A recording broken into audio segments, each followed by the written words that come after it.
Ստեղ կոնորժուս վիճակը լավ չի, հիվանդանոցում պահում եմ, որ լուսել եմ,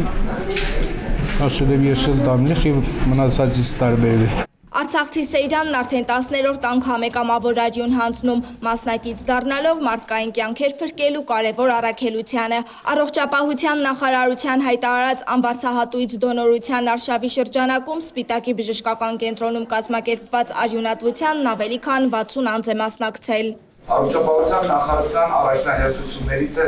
դոնորական համակարգի կատարելագործումը, դոնորների անվտանգությունը և իրավունքի ապահովումը, ինչպես նաև գիտակցված դոնորության մշակույթի ձևավորումը։ Մենք քայլ առ քայլ շարժում ենք դեպի այնպիսի մի համակարգ, որտեղ կամավոր և պարբերական դոնորությունը կդառնա մեր հասարակության անբաժան մասը։ Ամեն մի դոնոր իր արյունամիջոցով հնարավորություն է տալիս մեկ ուրիշի կյանքը շարունակելու։ Այս ակցիայի նպատակն է նաև բարձրացնել արյան դոնորության մասին մարդկանց իրազեկվածությունը։ Կարևոր է, որ այս գաղափարը սերմանվի մեր հասարակության մեջ, հնարավորինս վաղ հասակից, և ես միահույս եմ, որ նմանատիպ ակցիաներ կնախաձեռնվեն մեր մյուս բուժհաստատությունները ևս,